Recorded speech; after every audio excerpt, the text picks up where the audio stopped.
Hello again, curious minds, and welcome back to Beyond Possible. We journey together through the vast landscapes of what if, exploring the boundaries of science, imagination, and the human condition.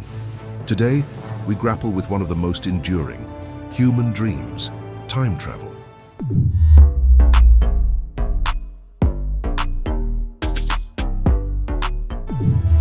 The allure of witnessing the past firsthand, walking with dinosaurs, seeing ancient wonders built, meeting historical figures, it's a powerful fantasy. But what if the rules were different? Imagine time travel exists, but with a crucial, almost haunting limitation. You can only go to the past, and you are purely an observer. A ghost in the machine of history. You can see, hear, experience the world around you with perfect clarity, but you cannot interact. You leave no footprints, cast no shadow, utter no sound that anyone else can hear. You cannot touch, taste, or smell. You cannot alter a single atom, prevent a single tragedy, or offer a single word of comfort. You are a silent witness, adrift in the currents of bygone eras.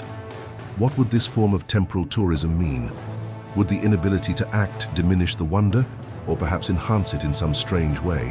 What secrets could we unlock, and what burdens would we carry as passive observers of all that has ever been? Before we dive into the experience, let's touch briefly on the science, or rather the lack thereof. Time travel to the past, as physicists understand it, is fraught with theoretical hurdles. Einstein's relativity allows for time dilation, but moving backward requires exotic concepts like wormholes or traversing the universe faster than light, things firmly in the realm of speculation, often leading to thorny paradoxes. The most famous is the grandfather paradox. What if you go back and prevent your own grandfather from meeting your grandmother? You wouldn't be born, so you couldn't go back. A classic causal loop. But our observer-only model neatly sidesteps this. If you can't interact, you can't accidentally erase your own existence. You can't kill Hitler, save Lincoln, or influence any major historical event. The flow of time, as it happened, remains inviolate. However, does observation itself pose a problem? In quantum mechanics, the act of observing a particle can influence its state. Could a conscious observer, even an intangible one, somehow subtly ripple the fabric of space-time just by being there? Most physicists would argue probably not on a macro scale, especially if we imagine this isn't physical travel, but perhaps more like accessing a perfect four-dimensional recording of the past.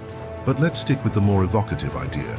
You are there, a spectral presence, unable to physically interfere, but fully immersed. This raises its own questions. How are you perceiving? Are you tapping into existing light and sound waves?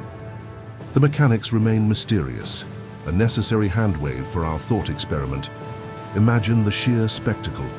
Standing unseen on the plains of the Cretaceous period, feeling the ground tremble as a Tyrannosaurus Rex stalks its prey.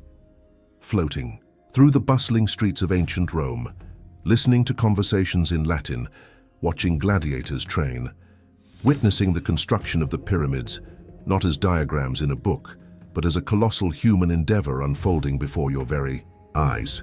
Seeing the Wright brothers take their first flight, feeling the nascent hope of a new era. The knowledge gained would be immense. We could finally understand how Stonehenge was built, decipher lost languages, witness the birth of stars and the formation of planets. History would transform from fragmented records and educated guesses into a vivid, tangible reality. But alongside the wonder comes the inevitable frustration, the potential for deep psychological trauma. Imagine watching the eruption of Vesuvius, seeing the people of Pompeii frozen in their final moments, unable to shout a warning, observing the deck of the Titanic as it slips beneath the waves, hearing the cries, powerless to help. Witnessing personal tragedies in your own family history, seeing ancestors face hardship or make mistakes you desperately wish you could correct.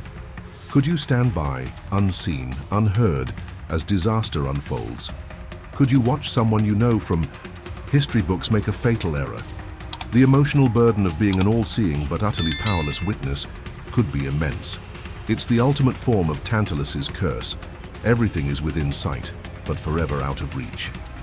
For historians, archaeologists, linguists, anthropologists, this technology would be the ultimate tool. Debates that have raged for centuries could be settled definitively. We could learn the true pronunciation of ancient Greek, understand the exact rituals performed at forgotten temples, see the faces of figures known only through stylized statues. We could create the ultimate documentary, a perfect, unbiased record of past events. But where do we draw the line? Is it ethical to observe the most private moments of people long dead? Watching families eat dinner, lovers quarrel, individuals in moments of vulnerability. Does the passage of time negate the right to privacy?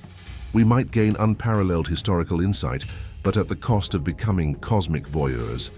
Imagine the truth market that could emerge if this technology became accessible. Companies offering verified glimpses into the past.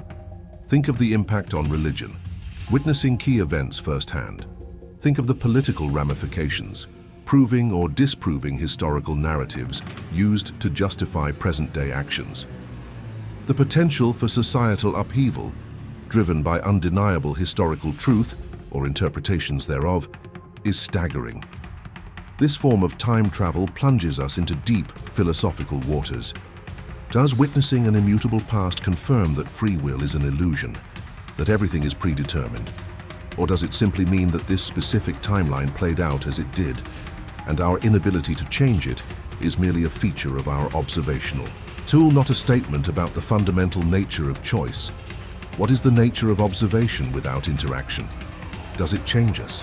How would repeatedly visiting the past affect our perception of the present? Would our own time feel less real, less significant, compared to the vast tapestry of history we could access? And what about observing ourselves? Could you watch your own childhood, see your parents as young adults, witness your own mistakes and triumphs from an objective, detached perspective? The potential for self-discovery and psychological distress is immense. Would it lead to greater self-acceptance or crippling regret? Even without the ability to alter the past, knowledge of the past is a powerful force in the present. Who would control this technology? Governments seeking military or political advantage by understanding historical precedents? Corporations looking for lost resources or understanding ancient technologies? Wealthy individuals seeking the ultimate form of exclusive tourism? Imagine using past observation to locate lost treasures, sunken ships, or untapped mineral deposits based on historical geological data. Knowledge gleaned from the past could be exploited for present-day gain, creating new forms of inequality. Furthermore, how would society handle the sheer volume of information? Would we become desensitized to historical tragedies by observing them too often? Or would witnessing suffering firsthand foster greater empathy and a determination not to repeat past mistakes? Or would we be haunted by the echoes of the past, forever reminded of our inability to intervene? The answer likely lies somewhere in between, varying greatly from person to person. Observer-only time travel presents a fascinating paradox in itself. It offers the ultimate window into everything that has ever been, a chance to learn, to understand, to witness the universe in its breathtaking entirety. It fulfills a deep human longing to connect with our origins and understand our place in the grand sweep of history. Yet it comes at the price of powerlessness. It locks us into the role of the eternal bystander, forever separate from the flow of events we observe.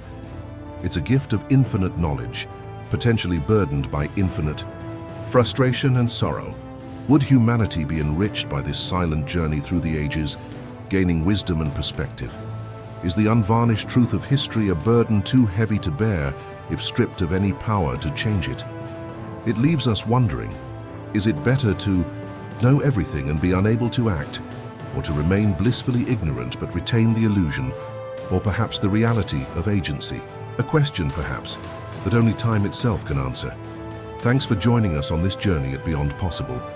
If this exploration sparked your curiosity, please hit that like button, subscribe for more deep dives into the world of what if, and share this video. Let us know in the comments. If you could be an invisible observer in any historical period, where would you go first and why? We'll see you next time.